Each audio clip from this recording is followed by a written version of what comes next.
abatari bake ndetse bamwe banavuga ati Rinoji agomba vumishe Satbi, Rinoji agomba subize ku mwanya Satbi. Ayo majambo yaravuzwe, nibaze ko nyimba ukurikirana entertainment ya 257 warumvise ko bavuze ati kabisa kubona Satbi yasavye yafukamye yafukamanze asaba Collabo Rinoji umvukuri ni ibintu vyatumara amaji. None je ndashaka kumenya umwe mu bantu vy'ukuri bumvise ama audio ya Satbi ariko asaba Collabo Rinoji. Izanye TV, izanye TV, wikurikirane. Oh.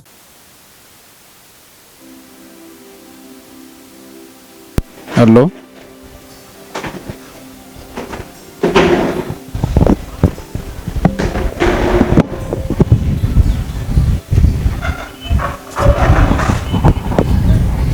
Hello. Ndi hagati. Sawa. Bicitse umbwire.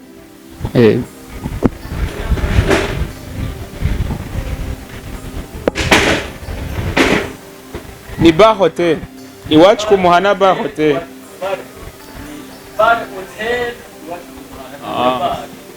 Sawa, hari chambre zinga. 11. Ariko muvuga 10. Okay. Hama mufite sare zinga? Zibiri yo hasi niyo hejuru.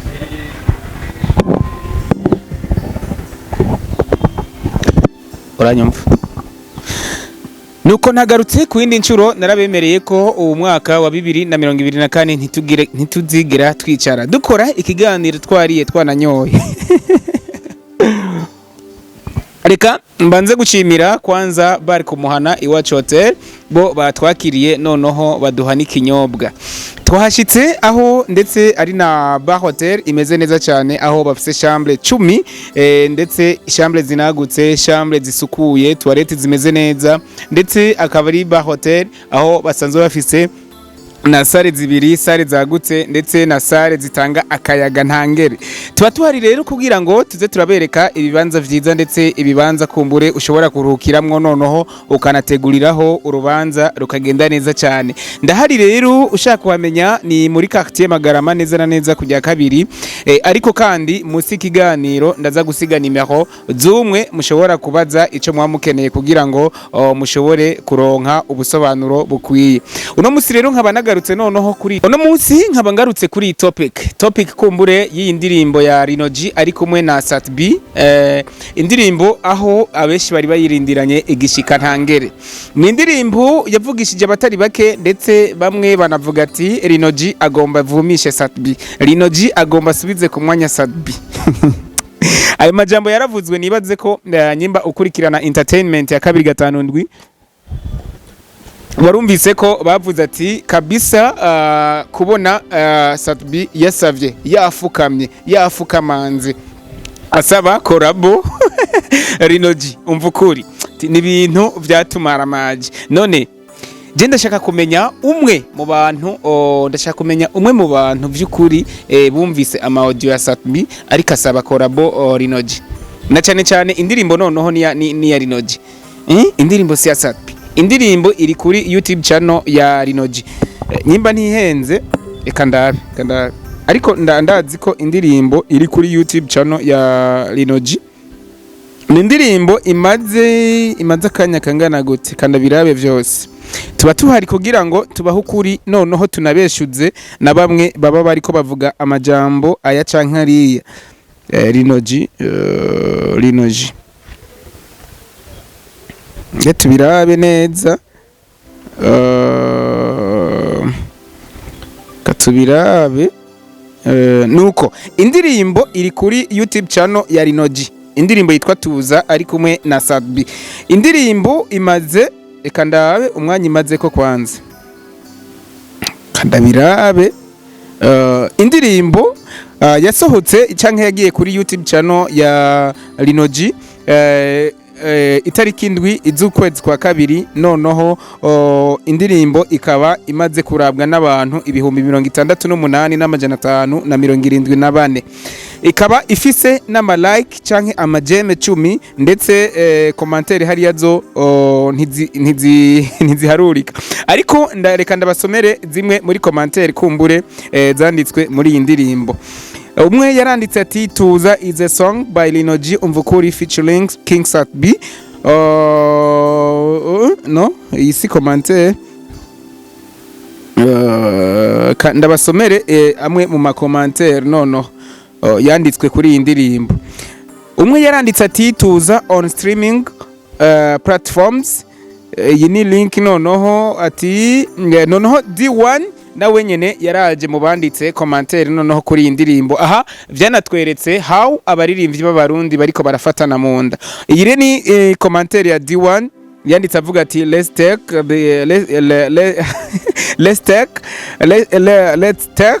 take this key to Burundi to the world.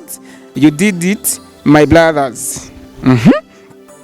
Unawe eloge arandika ati abumvirije iyi ndirimbo akarenga gatanu nkanje kubera baryoheye mu mpelaka. Unawe ni Hit Top TV Landry Promoter yanditse ati ntitwigera tunanirwa. Yanditse ati ntitwigera tunanirwa. Unawe aravuga ati mu mpelaka abemera ko iyi ari hit song Lino G Kingsa featuring Sat B akira amashugwe yanyu. Ndiko ndabasomera muze kunyumviriza ko hariho noneho commentaire nza gusoma mvuga ko arabanditse ko kabisa Sat B gusaba Collabo Lino G ko ari byo yoba yarakoze ko Sat B yarasavye Collabo Lino G. Ubu nawe yaranditse ati from where idarapo iranchanze gato from somewhere to Burundi. Sat B ijwi giwe ni tunga abavyemera like zanyu. Uwundi arandika ati u Rwanda rurabakunda cyane tumenyane abarundi. Uwundi arandika ati Tuza another hit in town 2024 keep streaming till 1 million. Unawarandika ati Burundi ukaba wanezerejwe n'iyi song kanda like ngaha twibandanirize. Jewe ndiko ndabandanya ndabasomera mukumva aho ohoba hari wanditse avuga ati kabisa Sat B kona yarafukamye asaba Collabo. Uwandika yaravuga ati guys ndasavye nukuri mubampere amashurwe kabisa so Lino G and King Sat B mubahwe ndasavye like. Unawe Didier arandika ati abemera ko muziki ndundi uriko uba international mukande like zanyu. I'm in love already with this beautiful. You did it guys. Bravo atwa my Lino G. The first hit song of 2024 with all quality. Tuza ndakumva. Ndakeka muri ko murumva comment ndiko ndasoma. Unawe ati burya natuje nakindi ndirimbo yitwa Tuza kandi ndumviriza iyi ndirimbo ndayisubiyemwo inshuro 15. Ubu ni Dive irakoze ninde vyagendeye nkanje. Ubu nawe ati Kantore 257 yavuze ati Lino G killed it mumpe like abavyemera. Maskiz nawe yandika ati iyi ndirimbo nayivugije kugeraho umubanyi wanje ahamagara igipolisi gishitse kiti reka duhamagare umunyamategeko ahashitse nawe ahamagara umucamanza hama umucamanza abwira umubanyi wanje ati uyu muririmbyi yakubise neza iyi ndirimbo kabi. So guys, izi ni commentaire kumbure zageze irandikwa kuri indirimbo ya Tuza ya Lino G Umvukuri ari kumwe na King Sat B. Unawe yanditse ati I'm from in Kenya. Mimi ndo wa kwanza kuona ngoma hii. So naomba like zangu nizipatia. Unawe Viva journalist yanditse ati this song must be a hit. Let's get 1 million in 1 week. Keep it up, guys. Proud of you. una wifaizo yanditse ati aka gasong na kumwaka ndake. Thank you Rino G and King Sat B. Muriko murumva commentaire ndiko ndababwiye. Hari numwe murumva yandika ati bimwe nariko ndababwiye.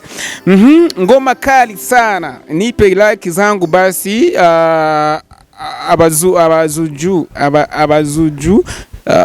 nyinshi nibazisese.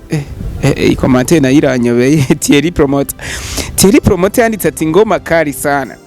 Nipe like zangu, nipe like yangu basi. Abazujuju nyinshi nibazisese.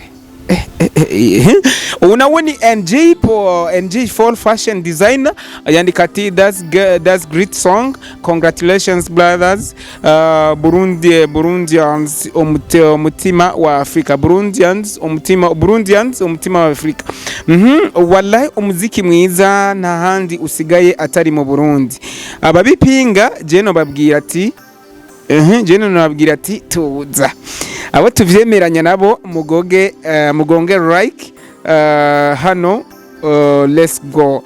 Uni ninde ni hariya anye iri zina rirayobeye. Ogwego nahashitse. Unawe ni Oreg nawe yaragarutse arandika commentaire kuri indirimbo. Ibi ndiko ndakwereka how abaririmbyi b'u Burundi bariko barafatana munda. Ugwego Oleg yanditse commentaire avuga ati ugwego nahashitse. Hari anyaronka na like menshi. Beni Emelos yandika ati video top audio top quality top. Ati audio ni top, video top, quality nayo ati ni top. Unawe Mike Media yanditse ati another hit song in town. I love you my country Burundi, all the best for our artists. Love from Lusaka Zambia. Ubu ari muri Lusaka. Hari anye yironkera ma like mesh. Unawe kandi Tula yandika ati love from Rwanda. Elik Nibitanga yandika ati on peut détester Rino G mais jamais son boulot. Sogar est un génie. That's it industry. Hit song abanje nkunda Satbi na Rino G. Hari anya Star TV nayo yafashe ya mbere kumbure nayo nyene kwandika commentaire. Star TV chambona Star Boy hajya nawe yanditse ati ubagakunze nkanje asigile like. Uwo tuvyumva kumwe ndamukunda. Hit in town now ya dushwaem. Ndiko ndagenda ndagusomera zimwe mu makomantere yanditse ati twese nugutuza muramfise for the first time ndi team Rino G. Wari muri team Rino G. Ndiko ndakwereka noneho narifashaka kajyo ko gusoma aya makomantere kugira ngo ngende ndeshuza bamwe bavuga aya canke hari ati Satbi yafukamye kubera ko Satbi yazimye, Satbi yakwamye asiga ko indirimbo ikarabwa n'abantu batanu. Maze Satbi asigaye arushwa n'abana batanguye umuziki ejo. Jewe nasomye ndiko somizi commentaire kubera ko murabizi ko nanje yo nkoze ikiganiro feedback ndazironkera mu makomantere mugenda munyandikira. Aba ni bamwe mu ba promoters basanzwe bazi industry ya 257 banditse amakomantere noneho n'abandi bafan baba bazi muziki ndundi uri kuratera uja. Imbere yuko ndangiza commentaire hariho uwundi Dieudonne Ndashimiye yanditse ati best collab, that's the way you start 2024, hope more is coming this year. Ati vyinshi biriko biraza muri umwaka. Rino G best of the best, take your flowers. Ati another hit in town. Unawe yanditse ati nukuri kw'Imana. Ati nukuri kw'Imana birahimba inshuti nawe wabibonye hejuru. Maze commentaire ni nyinshi ntanizo nomara. Commentaire ni nyinshi ntanizo nomara. Sorry gato bariko barantelefona ndi mu kazi. Ubu nawe kandi yanditse avuga ati amakomantere ni menshi. Uwo yanditse ati umva ukuri Kayanza hejuru cyane. This song must be viral. Wow, amazing work from where? From izi ni zimwe muri commentaire kumbure aho zage zirandikwa kuri indirimbo ya Rino G ari kumwe na King Sat B. None tuganire jewe naje uno musi kugira ngo duhana ama ideas ivyiyumviye. by'ukuri kubona Sadbi yakoranye indirimbo na Rinoji. Ego turabizinanye ko Sadbi ni umuririmbyi akomeye cyane in our country, mu gihugu cyacu. Ndabizi for example umuririmbyi Diamond Platnumz ni umuririmbyi akomeye cyane, noneho duhereye muri East Africa, noneho tukaza no ku mugabane w'isi. Diamond Platnumz ni umuririmbyi akomeye cyane, ariko ndakeka ko indirimbo shasha, indirimbo aheruka gukorana na Mr Blue aka Kabais, indirimbo noneho ya kera ya Mr Blue yitwa Pose ma Pose. Ni indirimbo yanditse amateka adasanzwe noneho mu gihugu cya Tanzania ndetse no hirya y'igihugu cya Tanzania. Byarera aba bantu nabo. Allo? Allo? Yes bro. Ndiko nkora ikiganiro tujiste ya muhira nyene. Ndiko nkorera ikiganiro tujiste ya muhira. Sawa, ingo kuri aka kabari aha iwacu ku Muhana Bar niho ndi. Kabari bona kandi ka etage. Kabari ka etage. Allo? Na kabari ka etage nyene tujiste uri ngaho ucyuhasoma hejuru cyane. Handitse ko iwacu ku Muhana Bar. Bare iwacu ku Muhana. Bare hotel iwacu ku Muhana. Ngaho ne mwira uteje kwa gatatu. Okay, fati inzira nyene ucyuhabona. Okay. Sorry munyihanganire, ariko ndi muri ca kibanza nyene namye mvuga ikibanza c'amateka. Ni nabo batwakiriye noneho hari yanye n'utunyobwa ndakeka muri ko murabona ko dufata tunyobwa. Nariko renza kuri iyi hit song, indirimbo ya Rinoji ari kumwe na Sadbi, ndiko ndavuga ati kabisa ndiko ntera ivyatsi. Ariko ntera amashugwe kandi kuri bajya abantu bagize ati Rinoji, I respect you for you, kabisa warakoze ikintu c'amateka. Ariko kandi rero nariko mvuga ati kuri umuririmbyi wo muri Tanzania, umuririmbyi azwi ku izina rya Diamond Platnumz, aho aheruka gukora indirimbo ari kumwe na Mr Blue aka Kabais. Ndavuga ati none kubona Diamond umuririmbyi, the artist, the super artist, the superstar artist, umuririmbyi kabisa azwi cyane ku rwego rw'isi, kubona yarakoranye indirimbo hit song na Mr Blue. Ego Mr Blue ari hit, ariko kubona yarasubiyemo avuga ati reka dukore iyi collab. Bijya ni ibintu kabisa biba biranga urukundo hagati y'abaririmbyi. Hariho ikintu mutegerezwa kumenya, kuba uri umuririmbyi akomeye cyane ntibisigura ko ucukengera bajya abandi baririmbyi bajya bariko bararuka, kandi bavuga ati agashitsi ka kera kavumbi ku muriro. Eske Sadbi basi Rinoji basega ari karamenyekana, ariko ntamvo yo kuvuga ko indirimbo ya Tuza ari indirimbo kumbure yosubiza ku mwanya Sadbi. None Sadbi ntari ku mwanya ve? Uravye madiri Sadbi baronka kontra ziremereye Sadbi baronka, ugacura bahari ya anye collaboration Collabo Sadbi amaze gukora n'amakorabo menshi cyane, aho ari na Collabo kumbure zamumenyekanishije hirya no hino. Ariko musanzwe muzi ko kuronka views bitandukanye kumbure na 6 ku bantu. Hari abaririmbyi benshi bo mu Burundi dufise usanga views atari kirenga, mugabo uravye igikundiro ugasanga kumbure ugefise views wanashaka zidashikiriza ujya niwe afise igikundiro cyane.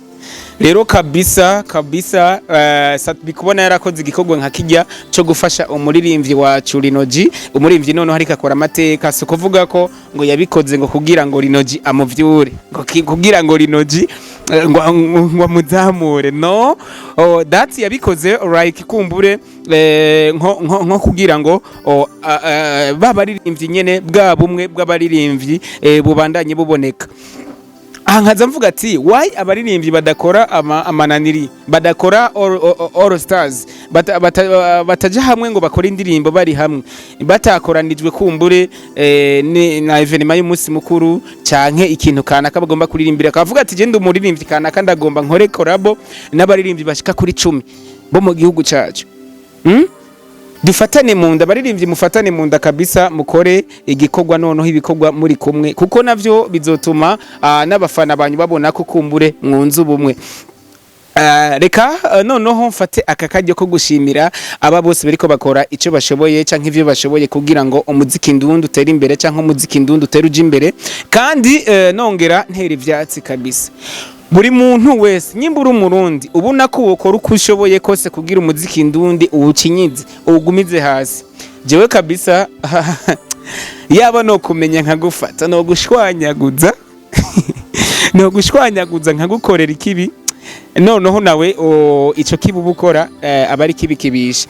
Reka mvuga ati abaririmbyi b'u Burundi mwubahwe, noneho ubu muziki ndundi ugeze kure cyane, aho hariho abatari bake noneho batunzwe n'umwuga basanzwe bakora wo kuririmba.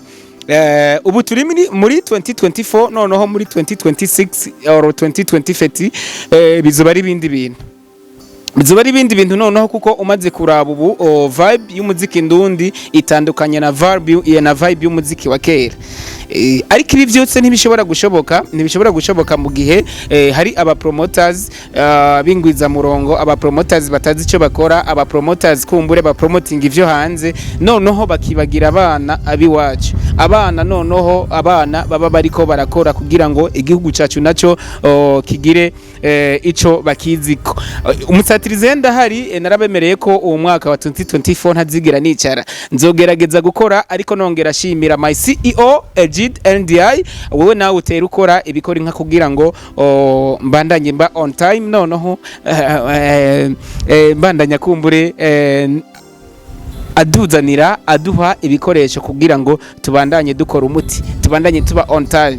Reka ndagushimire wewe wese kumbure wafasha akajyo ko kunyumviriza, ndagukunda cyane, nkwagaranye nakupenda, je t'aime, ugire aho uba wubahwe. Noneho reka ndababwire ko ndabakunda cyane, murakoze. Izanye TV, Izanye TV, we could cry. Oh.